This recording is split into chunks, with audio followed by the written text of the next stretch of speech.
আজকে আমি একটু স্পেশাল একটা মাটন মশালার গ্রেভি শেয়ার করব আপনাদের সাথে। কোনো একটা রবিবার বাংলা মাটনের ঝোলটা সরিয়ে রেখে এটা একবার বানিয়েই নিতে পারেন। এটুকু বলতে পারি, হতাশ হবেন না। যাই হোক, welcome back to Cook with a Bong, আর আমি সৌরভ। শুরু করা যাক তাহলে রেসিপিটা। আচ্ছা, প্রথমেই আমি একটা স্পেশাল গরম মশলার পেস্ট বানিয়ে নেব। আর তার জন্য আমি একটা মিক্সার গ্রাইন্ডারে এক এক করে নিয়ে নিচ্ছি জয়িত্রী একটা, বড় এলাচ দুটো, ছোট এলাচ 4 থেকে 5টা, 1 থেকে 1.5 ইঞ্চি একটা দারচিনির টুকরো, লবঙ্গ 5 থেকে 6টা, আর 8 থেকে 10টা গোলমরিচ।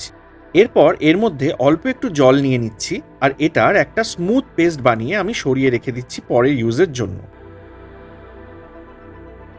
মাটন আমি নিয়ে নিয়েছি 1 কেজি উইথ বোন। মাটনটা ম্যারিনেশনের জন্য এক এক করে দিয়ে দিচ্ছি নুন 1 টিস্পুন, শুকনো লঙ্কার গুঁড়ো 1 টিস্পুন, আদা রসুনের পেস্ট 2 টিস্পুন, ফ্যাটানো টক দই 1/2 কাপ, আর কাঁচা লঙ্কার পেস্ট 1 টেবিল স্পুন। এবার খুব ভালো করে মাটনটার সাথে আমি এগুলোকে মাখিয়ে নিচ্ছি, আর ম্যারিনেশনের জন্য রেখে দিচ্ছি মিনিমাম 1 ঘন্টার জন্য।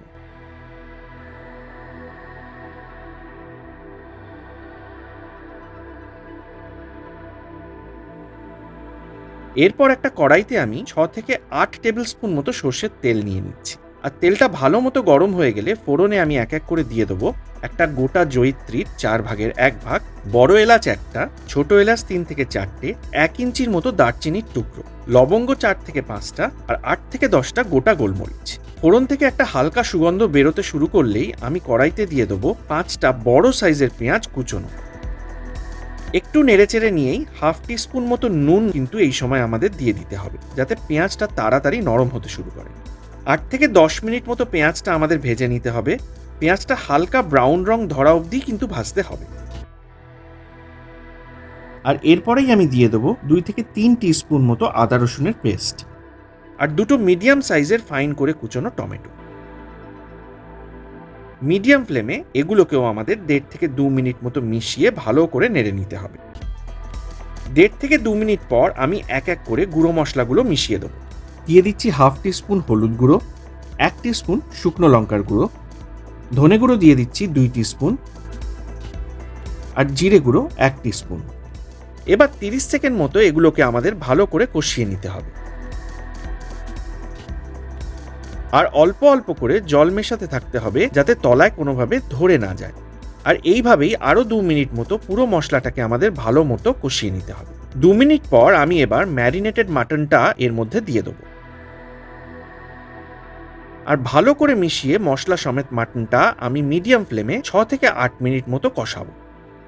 এরপর একদম লোয়েস্ট ফ্লেমে এটাকে চাপা দিয়ে আমি ছেড়ে দিচ্ছি মোটামুটি এই 5 মিনিটের জন্য। 5 মিনিট পর ঢাকনাটা খুলে মিডিয়াম টু হাই ফ্লেমে 20 থেকে 25 মিনিট ধরে আমাদের এটাকে ভালো করে কষাতে হবে।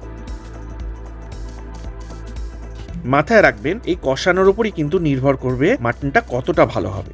খুব বেশি শুকিয়ে এলে অল্প অল্প করে জল ছিটিয়ে দিতে হবে, আর এইভাবেই আরো আধ ঘন্টা ধরে আমাদের ক্রমাগত মাটনটা কষিয়ে যেতে হবে। আপনারা দেখতেই পাবেন পেঁয়াজ টমেটো ক্রমশ গলে মিশে যেতে থাকবে। ভালোভাবে মিশে গেলে যখন অয়েলটাও সেপারেট হবে গ্রেভির থেকে, ঠিক তখনই আমি দিয়ে দেবো 500 ml মতো গরম জল। আর এবার এটাকে আমাদের একদম লো ফ্লেমে ঢাকা দিয়ে 45 মিনিট থেকে 60 মিনিট মতো রান্না করে নিতে হবে। আচ্ছা, এর মধ্যে অবশ্যই মাঝে একবার দুবার চেক করে নেবেন যাতে নিচে পোড়া না লেগে যায়, আর এই সময়টাও অনেকটাই নির্ভর করবে মাটনের কোয়ালিটির ওপর। আপনাদের হাতে যদি সময় কম থাকে তবে এই সময় মাটনটা প্রেসার কুকারে দিয়ে সেদ্ধ করেই নিতে পারেন। তবে বেস্ট রেজাল্টটা আসবে যদি একটু বেশি সময় ধরে এটাকে লো ফ্লেমে রান্না করা যায়। মাটনটা একেবারে ভালোভাবে সুসিদ্ধ হয়ে গেলে এরপর আমাদের ঢাকনাটা সরিয়ে ঝোলটাকে টানিয়ে নেওয়ার পালা। মোটামুটি ডিজায়ার্ড গ্রেভির মতো কনসিস্টেন্সি একটা এসে গেলেই গ্যাসের ফ্লেমটা লো করে দিয়ে আমি মিশিয়ে দেবো আগের থেকে বানানো স্পেশাল গরম মশলার পেস্টটা।